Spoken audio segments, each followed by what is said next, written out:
চাও? প্রমাণ চাও? গোলু, তোরা ওকে কি বলে ডাকিস?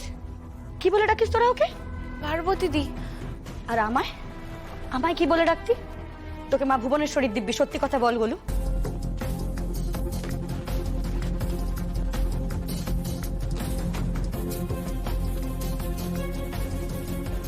কি হলো, চুপ করে আছিস কেন? সত্যি কথাটা বল, কি বলে ডাকতিস আমায়, বল। বৌদিমণি। শুনছো পার্বতী, বেশ তো ছিলে কলকাতায়, কেন এলে ভুবনপুরে আমার আর সমুদ্রের মাঝখানে?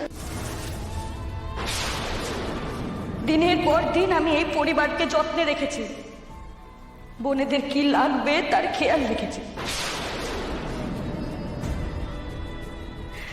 সমুদ্র যখন 4 বোন নামে মন্দিরে গিয়ে প্রদীপ জ্বালাতো, একটা প্রদীপ আমিও সমুদ্র নামে জেলে আসতাম। সবার সাথে হাতে হাত মিলিয়ে পরিবারটাকে সামনে রেখেছি। তখন তুমি কোথায় ছিলে পার্বতী? কোথায় ছিলে? উত্তর দাও, উত্তর দাও আমাকে। ময়না, ময়না শোনা মা আমার, এমন করে না মা, এমন। আমাকে কেউ আজ আর বাধা দিও না, আমায় বলতে দাও। সবে যখন একটু একটু করে আমার স্বপ্নগুলোকে সাজানোর চেষ্টা করছিলাম, ঠিক তখনই তুমি রায়বাড়ির রাজকন্যা উড়ে এসে জুড়ে বসলে, কেড়ে দিলে আমার সমুদাকে আমার থেকে। আমি কিচ্ছু বলিনি। কেন জানো? আমি সমুদাকে ভালোবাসতাম।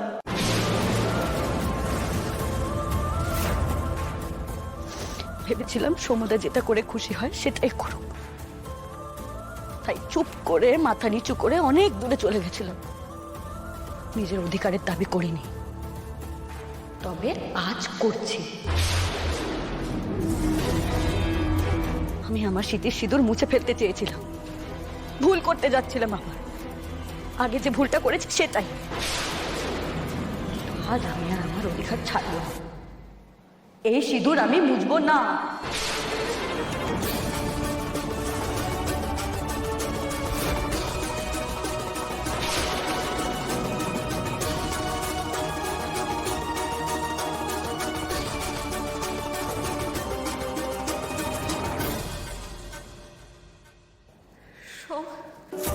ভুল কিছু বলছেন না সোম, হাত ধরে কথা দিয়েছিলি।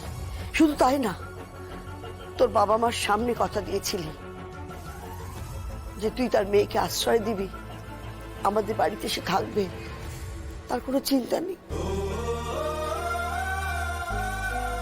আর তুই যদি সে কথা অমান্য করিস, তাহলে যে বাবা আমাদের দায় থেকে যায়। ময়নাকে যে বাড়ি থেকে আমরা কোথাও যেতে দিতে পারবো না, যতদিন না সুবুদ্ধি ভাই ঠিক হয়ে বাড়ি ফিরছে। কত সহজে তুমি সবকিছু বলে গেলে বলো সমুদা। আমার বাবা যে সব সময় তোমার পাশে থাকতো, তোমার বিপদে আপদে তোমার সামনে ঢাল হয়ে দাঁড়িয়ে থাকতো, নিজের জীবনের পরোয়া না করে রায় সাহেবের বিরুদ্ধে গেছে।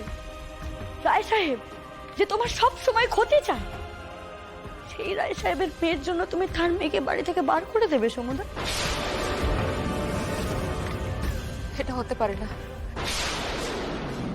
এরপর ময়না আর আমি কিছুতেই এক ছাদের তলায় থাকতে পারবো না। কেন পার্বতী? এই তো তোমার কাছে নতুন কিছু নয়। রায়বাড়িতে তো এর চল ছিলই, এখন নয় দত্ত বাড়িতেও থাকবে। না, কিছুতেই না। আমার মা যেটা মেনে নিয়েছিল সেটা আমার পক্ষে মেনে নেওয়া সম্ভব না। আমি সেটা মেনে নেব না, কিছুতেই না। ময়না, তুই এটা কি বললি? ক্ষমা চা এক্ষুনি বাড়ুর কাছে ক্ষমা চা। কেন? আমি ভুল তো কিছু বলিনি, ক্ষমা চাওয়ার তো কোনো প্রশ্নই ওঠেনি। সব আমি জানি তুমি কথার খেলাপ করতে পারবে না, তুমি সেরকম মানুষই নও। সুবুদ্ধি কাকাকে যে কথা তুমি দিয়েছো সেই কথা তুমি রাখবেই। তাহলে এখন একটাই উপায় রয়েছে, আমি এই বাড়ি ছেড়ে চলে যাচ্ছি।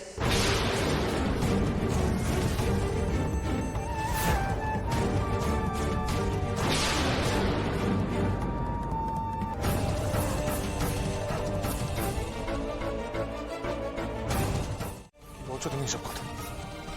আমি তো আছি, তোমার সোম এখন আছে। পারো, সোম আর অন্য কাউকে ভালোবাসে না। সোমের জীবনে একটাই নারী আছে, সেটা হলো তুমি। তুমি আমার ছেড়ে কোথায় যাবে বলো তো? হ্যাঁ, কোথায় যাবে তুমি আমার ছেড়ে? যেখানে তোমাকে আমাকে অন্য কারোর সাথে ভাগ করে নিতে হবে না, সেখানে। কি বলছো পারো? আমি তোমার, আমি চিরকাল তোমারই থাকবো পারো। কিন্তু আমি যে সহ্য করতে পারবো না সোম। এই বাড়িতে একই ছাদের নিচে অন্য একজন তোমার নামে সিঁদুর পরে আমাদের সাথে থাকবে, সেটা আমি সহ্য করতে পারবো না সোম। এই যন্ত্রণা কি যন্ত্রণা সেটা আমি খুব ভালো করে জানি। আমি ছোটবেলা থেকে দেখে বড় হয়েছি। আমার যে এই বিষ ধারণ করার ক্ষমতা নেই, আমি যে পারবো না সহ্য করতে। একটু একটু করে প্রত্যেক দিন মৃত্যু আমার কাছে আসবে, কিন্তু আমি মরতেও পারবো না। না সোম, আমি পারবো না। তোমার দ্বিতীয় স্ত্রীর সাথে সংসার ভাগ করে নিতে আমি পারবো না।